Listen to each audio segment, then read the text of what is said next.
we're live. Hey! Oh, yeah, there it is. All right.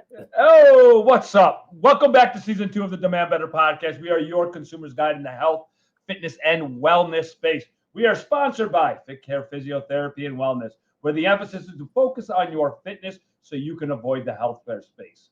Healthcare space. My name is Corona, and I'm coming to you from the concrete jungle, New York City.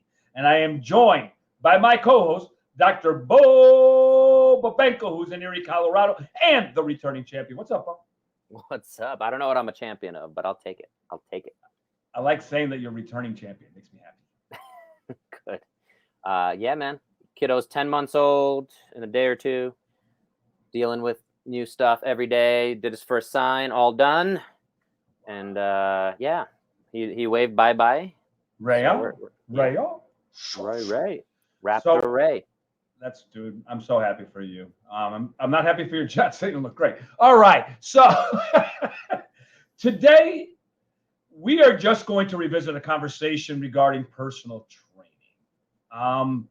I've been seeing a lot of things out there that really don't sit well with me, and I just thought we should get back to this. And Dr. Bo and I have been talking offline and having this conversation on a regular loop. It's kind of getting old. Because I keep talking about the same nonsense. But let's revisit the 5. Bo, take it, man. You have the list in front of you. Oh, I have okay, my dad. So the 5 that we came up with is from our last episode was try 5. And what we were discussing in that episode was basically try 5 trainers to find what you need in terms of what you're looking for and who might be that fit. You know, in a lot of situations, you know, we deal with people just train because they train with somebody else or the person they're working with. It looks good. Your thoughts, Bo? Yeah, I think that like anything else, it's easy to think that whatever's in front of you is good enough. Yeah. And I think that we want to demand better. That is literally, guys listening, this is what this show started with, was Corona and I catching up. I remember I was driving down in California from Los Angeles down to Dana Point. I was like, hey, let's catch up. And we started going down this path of like, yeah, we are in agreement that there's a lot of the same nonsense that we keep seeing. We wish it was better. So you know what? Why don't we demand better? Why don't we help people understand how to push the envelope and what they should be expecting? And if you're spending, again, over $100 on a 1-hour session with another human being who's training you, again, if you walk away from that and you feel good, like I can't discredit that, but over the course of a year, if ultimately you haven't improved your ability to get up and down off the floor, if you haven't improved the way you wake up, if you haven't improved your sex drive, like, which is a lot of the things that we see with age, if these folks aren't improving your bone density for that older population, a lot of stuff we covered in season 1, I think that ultimately our goal here is to help you demand better. So remember that try 5. Number 2 we came up with was title confusion. Listen, because a lot of people have a lot of letters behind their name, doesn't mean that they're going to be able to train you. There are many people, I've said this before, that have trained, that I know have trained who don't have who are very, very good at what they do, who don't have a lot of letters after their name. And there's also some people that I wouldn't recommend, but there's people I know who have no certifications who are good trainers. But don't get it twisted. Just because they have a lot of letters behind their name doesn't make them great. Back to you, Bo. Your thoughts on that? Yeah, and the other side of that coin is just because they have a 6-pack and they have that physique that you want to chase, most likely it's not the same scenario. So if you're a 40-year-old man and you see a 20-year-old kid who's got a 6-pack and he's working on his modeling career or his acting career, which is, again, I saw that a lot of that in New York City. Yes. And a lot of people would say, hey, I want to go see that guy. He's got, like, have you seen his photos on Instagram? Like, that's what I want to look like. And again, you're 30 pounds overweight or whatever the situation is, like, great that you want to chase that. But again, that guy's genetically like that. Like, he might work hard. You know, Lance Armstrong cheated in the whole Tour de, you know, all his bike racing. But you know, he cheated, but he also, you know, he was one of the hardest workers. He had that reputation for being one of the hardest workers out there. Should that have taken away from his greatness? I don't know. I don't want to veer too far down that tangent, but he's still out there. He's still working hard. But yeah, that's a whole nother conversation. But yeah, bottom line for me is that's the other side of that coin. And back to you of the fact that, yeah, just those letters, there's a lot of confusion. It is, and it's challenging, guys. I think for us who are in the industry, we see how the sausage is made, so to speak.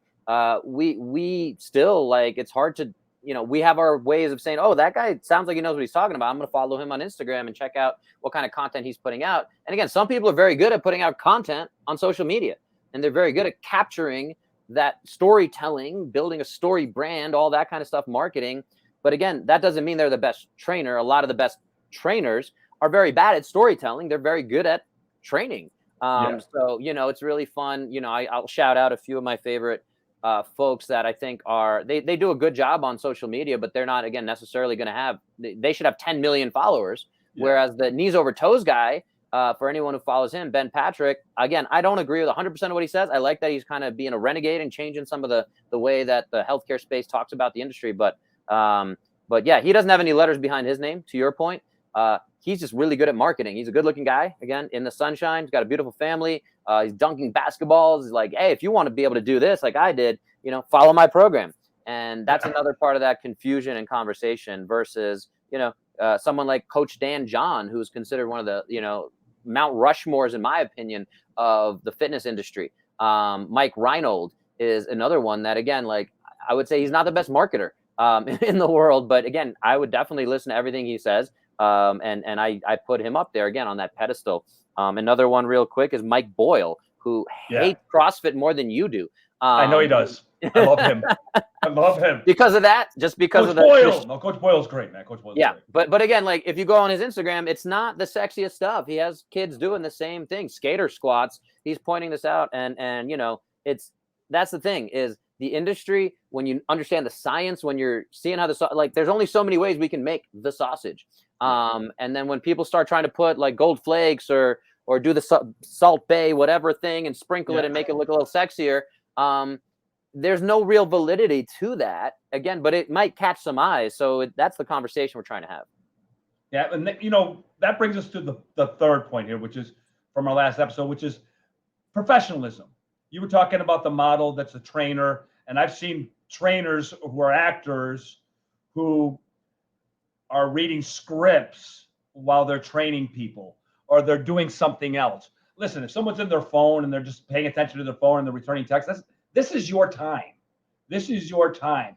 You cultivate the way you want this being presented to you, and you have that conversation with the trainer. You need to be professional, and part of the professionalism is getting your damn face out of your phone. I see it all the time. It annoys me beyond anything else, like Bo is doing right now. But with that being, and it's not just looking into your phone, it's also giving the client what they need, and meeting them where they're at. Your thoughts on that, Bo? Yeah, this takes us to one of our main topics for today. So I think we got most of the episode 1 recap. Switching the banner here. So we talked about train smarter, not harder. And the other concept there is that therapeutic alliance we were talking about offline, where I think I see it a little bit more in the healthcare space and a little bit less in the fitness space sometimes, where in the fitness space, it's like, great, if you're training for a triathlon, there is a way to push that. And you might want to find a trainer who knows how to do triathlon, and they're going to improve your time in that triathlon. But if you have a little more ambiguous goals, you just want to lose weight, you want to, feel better in your body, maybe we keep seeing that disconnect of people wanting, and in their mind, they think they know better than us, the professionals. They think like, oh, but I really want to, whatever it is. I have a client who wants to Olympic weightlift. And I'm saying, okay, well, you have to get these fundamentals first before you can do that. Because right now your shoulders don't have the mobility overhead. And the more you keep skipping those early steps, the more likely it's like trying to drive an F1 car without the basic concept of like how to shift gears or when to, lean into a turn or all those. I'm not an F1 driver, believe it or not. So bottom line for me is train smarter, not harder. That's one of the biggest things we want to talk about today. Of again, coming back to that concept where we see a lot of people chasing the harder. That's where SoulCycle, Peloton definitely succeeded to some extent. But the point that we are seeing And I think, again, we've been following this whole industry the whole time we've been in it, which is many decades now combined. We are old people, folks. Some older than others. But but but the point is that feeling the burn, that like next day soreness, that makes you think you're doing the thing. But if we test you again in 6 months, in a year, in 10 years, are we really seeing that actual scientific, like long-term plan? That comes back to that therapeutic alliance I was talking about. Of, again, it's great if you want to feel better in the next session. It's great if you want to, have whatever, go down a few pant sizes. Again, another common kind of stereotypical goal for a lot of people in the fitness industry is, oh, I have a wedding coming up. I want to fit in this dress, or I want to look good for the photos. And it's having that conversation of like, yeah, but what if we could keep that going like forever? Like what if that becomes your new norm? And that's another thing I talk about with folks. It's going from, I want to be that person, or I see this person on Instagram or TikTok or whatever, to becoming like, I am a person who will work out 4 days a week, 45 minutes a week or whatever. I go for 4 runs a week, whatever that is, but it becomes that identity. So that's the part where building that plan is the tricky part, where what do you want? And that comes back to a lot of these other pieces we're talking about. I'm trying to synthesize it all. So you got to jump in here and cut me off, dude. But it's where if you don't have that assessment, which was one of our original 5 recap pieces, if you don't have that customization, then we're missing the boat. Because again, you're going to get a cookie cutter approach. You're going to get a program that's being given out to a college kid, and it's also being given to a 60-year-old, grandmother. Like that's not conducive. Even though they probably should have similar goals of getting stronger, moving better, doing better, kind of performance-based things. We could talk about all that, but the point is, it needs to be modified in better ways, so that it's not just, hey, I want you to have a 6-pack, or I want you to have that difficult feeling of your quads are burning. And again, I don't put a lot of ab work into my sessions, into my programming, because I don't think it drives the needle. But people are always saying like, hey, can I do some more abs? Like, you can They don't say abs, they say core. Well, whatever. Core, give me core. Give me core. Well, yeah, I'm going to stop you because I'm going to stop you at that, because I think you just rolled us right where I think we need to go here. The dumbing down of the industry is something that has been going on and on and on, and it's been accelerated, I think, by the pandemic. And I also think that people think it doesn't matter what you do or what you do, because it's not going to affect you. If you're doing movement incorrectly, the chances of you getting injured dramatically go up. I don't know how I can put my hand through a screen to adjust somebody. Bo is one of the few people that I know that really can do, you can train online, and you've done it. When you're in Dubai, you had to do it with the people in Dubai that are. I'm sure you still talk to them and work with them. But what we've gone into is that they've really dumbed down this industry. William Wright, who was on with us a long time ago, said personal trainer is an uneducated man's profession, because anybody can get in it, and the baseline to get in is very low in terms of what you need to do to take care of someone's most important asset, which is themselves. And as we keep going on and on and on, we're looking at more and more people doing the online training. And I'm not saying it's bad. If you have a client that is going away, that's a good way to stay in contact with them. But to start off there, when you have misfirings of muscles and things overactive and underactive, things that are overactive and they're dominating your world and they're causing you pain, that I'm going to go on to this thing. I'm going to start an exercise program. How do you know that's going to help you? You need to sit down. You really need to get a professional. I tell everybody, look, training's really, really expensive. What you can do is you can take a session and get a plan made and then move that forward.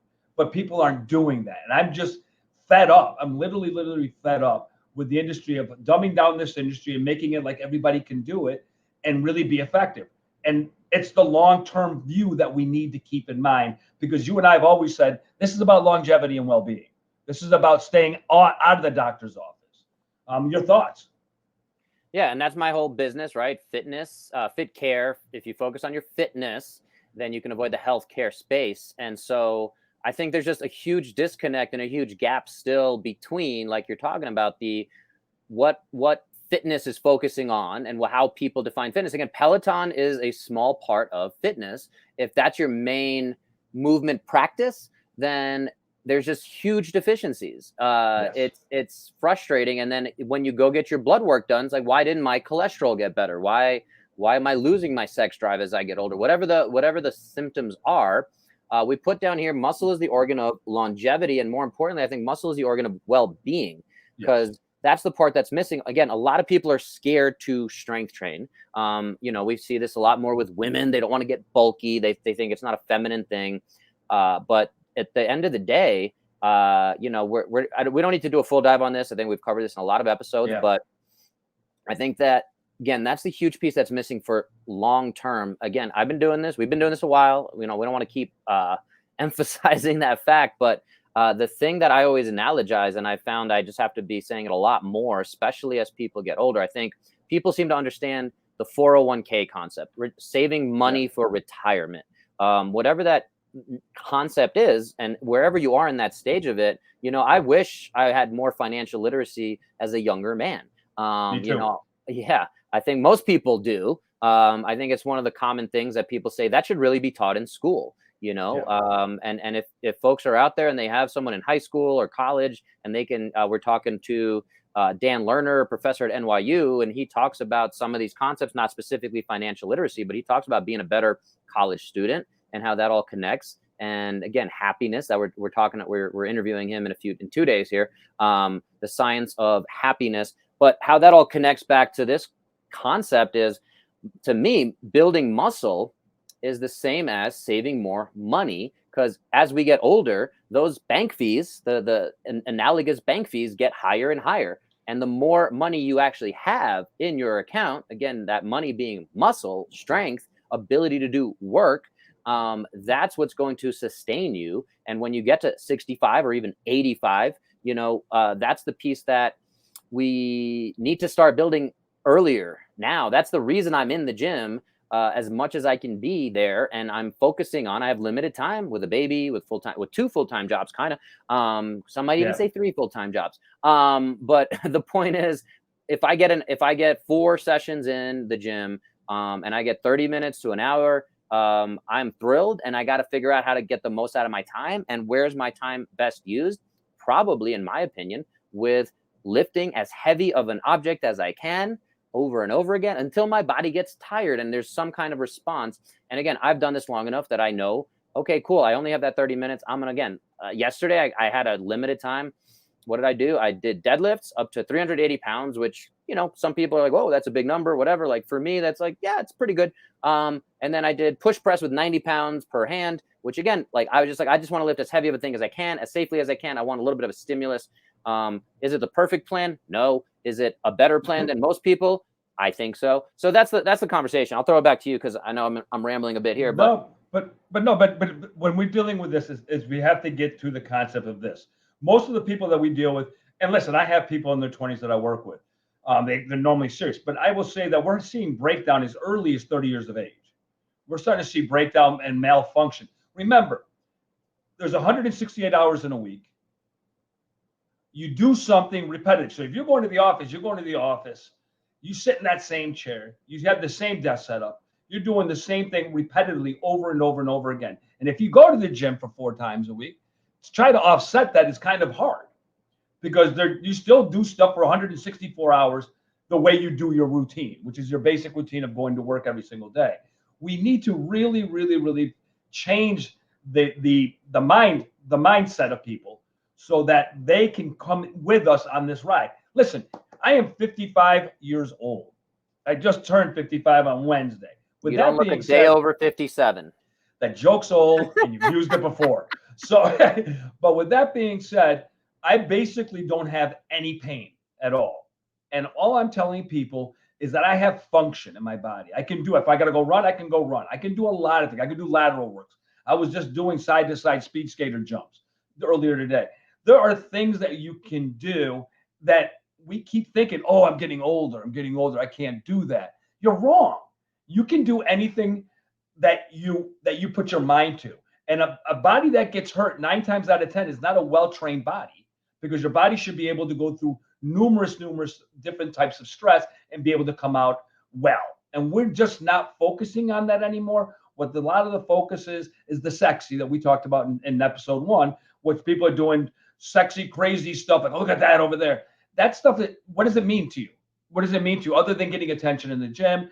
If that's what you're looking for, that's great. But I'm talking about longevity, and we're really, listen, September's around the corner. If you're coming off of summer and you haven't done anything all summer, this is a great time to go out and get a trainer. This is a great time to go out and start your journey. By the way, when you get that trainer, it's not going to happen overnight. It's a journey. It's a complete journey. Like Bo says, he can get you better in 30 minutes. He can bet you in 30 days. He can do a lot better in 30 years. If you do the right thing and you have a plan that fits that client, which is going to roll us into the customer service process of this, that you will actually enhance yourself and get stronger and get better. And as you age, it's about longevity. And I know people that are 10 years younger than me that are already showing signs of what I see in my mother, who's 93. Yeah. So let's get to it. Let's really start thinking about this. Fitness isn't easy. It's not. There is a science. It's not for you. You have to learn the science to actually be able to do what we do.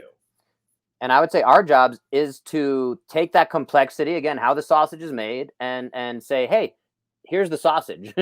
Like, eat it, enjoy it, put a little mustard on it, whatever works for you. But that's my goal, is working with someone. And to your point of, hey, are you ready to commit for 6 months? Are you ready to commit for a year? And I ask for that payment up front, especially with my virtual work. It becomes a bigger connection rather than showing up every session. More in-person type stuff is a very different model. It's a different mindset, where online, or I do the hybrid where I might see someone once a week. I have a new guy I just started with this week, going through cancer treatment, things like that. And he just wants to get ahead of it. It's a very treatable form of it. So without going into too many details, but he just saying, hey, like, I need that wake up call. I have some, goals that I want to stay ahead of. And as I heal through this, I want to be able to get as strong as possible. And whatever that wake up call is for folks, I always say this, when we have a funeral, that's the only time, like, you catch up with people. And it's sad that we have to wait for that, or the wake up call of, like, hey,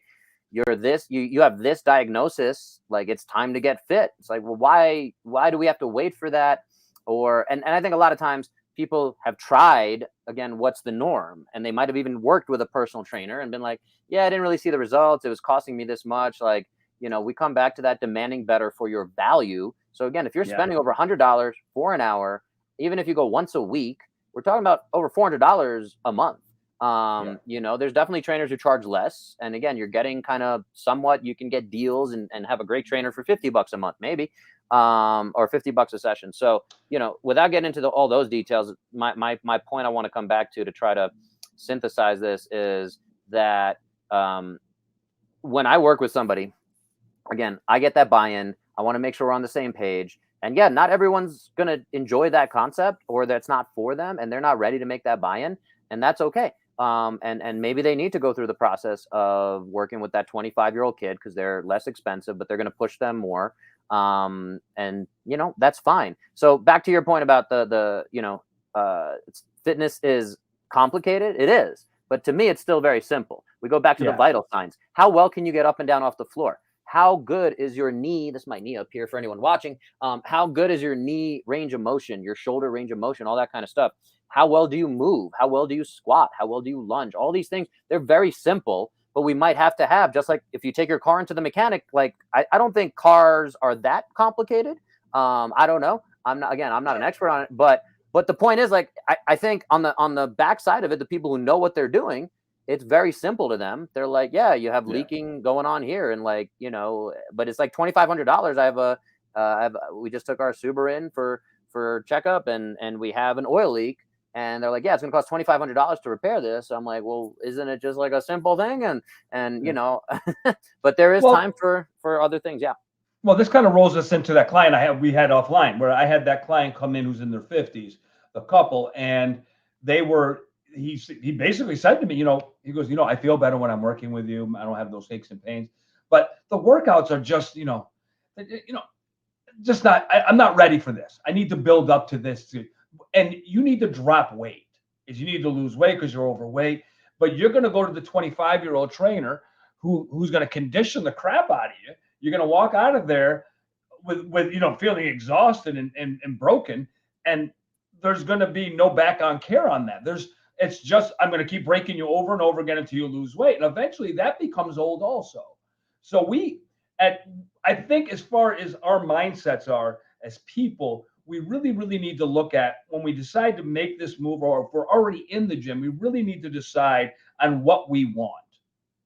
Are we here? What are we here for? And what do we want? How do we feel? Am I getting stuff that I never had before? Am I getting back pain all of a sudden now? It's not all of a sudden. It's an accumulation of you repeatedly doing stuff over and over and over and over again. Which brings us to the other client I told you about, not my client, but somebody else's client, with the customer service piece of this, which essentially, listen, if you're hiring somebody and you're going out of your way to do this, they have to meet you where they're at. They have to meet you where they're at. Don't accept another program for somebody that he made for somebody else or she made for somebody else to be put on you, so that you as a person can be, oh, that Susie had that. Well, you're not Susie, man. You're not Susie, and you don't do the same thing Susie does.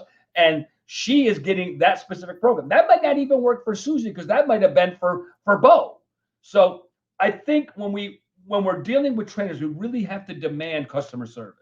We really need to demand for them to meet us where we're at. We really need to demand for them to actually do the work for us, for what we need, what we personally need, so that we can excel. This isn't a one size fits all. It takes work. Just like the car analogy, you don't go take a Honda to a Mercedes dealer. I mean, you know what I mean? Maybe they could do it. I don't know. I'm not a car guy. So what am I doing? we're New York City guys, so yeah. Yeah. So I'm not really a car guy. Yeah. But I mean, the customer service aspect and what I'm seeing in the gyms right now, this is like I'm saying it again, it's a perfect time to hire someone coming into the fall and really getting yourself on a new path forward. You've had your drinks in the summer if you were hanging out, you've been at the pool, you've done all your stuff. Now let's get back to work. I believe you should be doing it all year round, but let's get back to work. If you're going to make a move, make that move now, because you can have tremendous benefits. And if you're patient, you'll have those benefits come to you much quicker than you think. Yeah, the best time to start was 10 years ago, or the best time to plant a tree was 10 years ago. The next best time is today. Yeah. Well, I was going to take it to the quote, to our favorite quote here. So, Corona brought this up. I'll give him that credit, although it's Richard Branson's quote, but we'll give him the credit for the quote. That you should train people well enough so they can leave, and treat them well enough so they don't want to. And that comes back to, again, our thought of, where are you going to be 6 months from now, a year from now, 30 years from now? That whole Bo 30 concept that I kind of came up with of in 30 minutes, I can help you move better. But we got to put a plan in place for the next 30 days. And then that should take us into the next 30 years. And so you have that. And again, when I get people on the 6 month, 1 year plan, I tell folks that, yeah, look, again, I know what the industry looks like, even the healthcare space. And I'm confident that no matter what your background is, you could be a car mechanic and have had no formal training in how the human body works. But 6 months of working with me, I think you're going to know more than 90% of what the fitness industry, what even the healthcare space, understands. I don't expect you to start going out and I'm deputizing you to go train other clients, but let's be very clear about that. But at the same time, I want you to feel like you can leave and do the thing on your own. And I want to treat you well enough that you're like, oh, like I get a lot of value out of working with Bo, which is, again, I'm pretty proud of my client history and keeping in touch with clients and things like that. I just had a client at the house who I saw a few years ago, and she came back and said, hey, like, can you see me? My knee's bugging me. Like, yeah, let's take a look at it. Let's see what things we can push on and how we can modify whatever you have going on and give you the best advice we can. And again, my goal is not, if I really wanted to, I think, and there's a lot of these kind of charlatans out there, but again, they might be providing value. And at the end of the day, if people are willing to pay for it, great. But my goal is always to say, hey, like, yeah, I'll this is my hourly rate. I'll even cut it down for you since you're going to drive to me and come to my house. and if you're willing to come and do that, great. But yeah, I could certainly be making more money selling programs, kind of drawing it out again, being like, I need to see you twice a week in person I think people are going to respect that, doctor of physical therapy, and that's the plan we need. But I don't think that's the plan we need. I'd rather you be. I'm pushing to keep your costs down. So I could probably be making a lot more money in this whole thing. But yeah, I want to give you that concept. And look, if you want to see me twice a week, great, we can figure it out. And there's definitely people who benefit from that, but we're talking about some different models here. So yeah, what do you think of that? I think the quote is, I believe that every single person that's worked with me can train. If God forbid something happened to me, I think that they would be able to figure out how to find a trainer, what to expect in a trainer, and what they would demand for in a trainer. I think my job isn't to be the drug pusher and give you some drugs so you come back again. My job is to actually enhance your life so you can see yourself pushing forward. It's not just come in and get a workout, because that's not what it is. There's more to this than just that. The workout itself is going to change. If they're doing their job, the workout's going to change as you change. And my thing is, as a trainer, my biggest thing I have is my client and my client's well-being, and meeting them where I always say, meeting them exactly where they're at.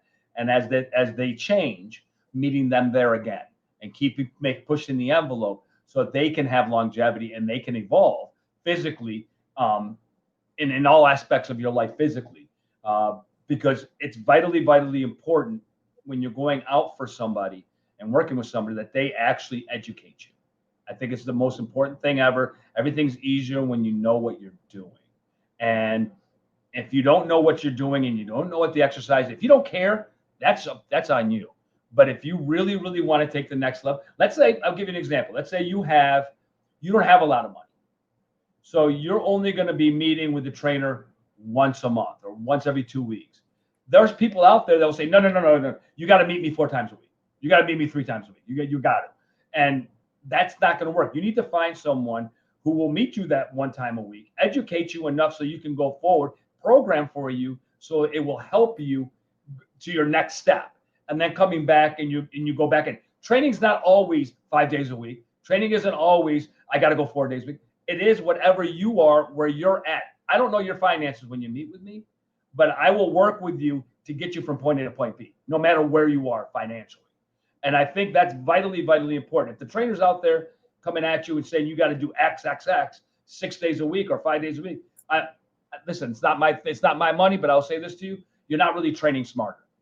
And that's the whole point of this one, really, is to train smarter, not harder. We're trying to get you guys, we're trying to push you to a place where you're the most educated consumer possible out there, and you're doing what's best for you and not what's best for somebody else. You said it perfectly, my friend. Let's wrap it up there.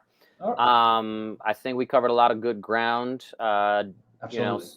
And I think this is a topic that we're going to keep revisiting. We talked about, this is what kind of started this whole piece, where, again, there's a lot wrong with the fitness space. There's a lot wrong with the healthcare space. There's a lot of misinformation, and there's people taking advantage of that basic human psychology of saying, like, yeah, I want that burn in my legs. That's how I think I'm getting a good workout. But it's not. Again, it's like saying, hey, use this credit card and you can get that $5,000 purchase this month. And they're not talking about the APR and 22% and all this other stuff, where it's like, oh, there's all these hidden fees and all that kind of stuff. So we're here to hopefully say, hey, what's actually really good is to set aside $1,000 a month or whatever into your retirement plan. And that's how you're going to, really 10 years from now, 20 years from now, 40 years from now, be in a much better position. And be able to do all the things you want to do. So yeah, I keep coming back to that longevity, and figuring out how, again, whatever that goal is you have, challenging it, continuing to revisit it, continuing to have that conversation with your trainer, with your therapist, with whoever it is, with your partner in life, with yourself, of coming back to, what do you really want to get out of this thing? And what's there's some interesting stuff, and I think we're going to cover some of that on the science of happiness, and how does, that's one question I'm looking forward to asking Mr. Lerner there, Professor Lerner, of, where does fitness fit into happiness for most people? I've been listening to a lot of his stuff preparing for that episode, and there's, he talked about optimism as a big part versus pessimism, and again, if we're all like, yeah, when I turn 40, like, all my classmates are having knee surgeries or having back pain and they're complaining about this stuff and our bodies are breaking down and that's just a normal thing. Well, it's not normal, guys. It's common. We talk about all that again, time and time again. So I think it's important to bring it back to that, again, overwhelming concept of we can demand better from, yeah. No, listen, if you haven't listened to us before and you listen to us today, thank you. But we want to be your consumer's guide in the health, fitness, and wellness space. We are here to empower you all. And we want to make sure that you have the right information. So when you go out and make a purchase for yourself and for your most important asset, that you're actually educated enough and be able, confident enough to know the ins and outs. So that's our episode for today. But first, I want to say thank you to all of you for taking time out of your busy day to be with us. If you like the show, you can help us by writing a review or like, share, or subscribing to the Demand Better podcast. We are sponsored by Fit Care Physiotherapy and Wellness, where the idea is to focus on your fitness so you can avoid the healthcare space. Thanks again, and we're going to see you in 2 days. Science of Happiness, Professor Lerner. Get ready. It's going to be an amazing, amazing episode. Have a great day. Enjoy your weekend. Peace. Purse. If you guys have questions,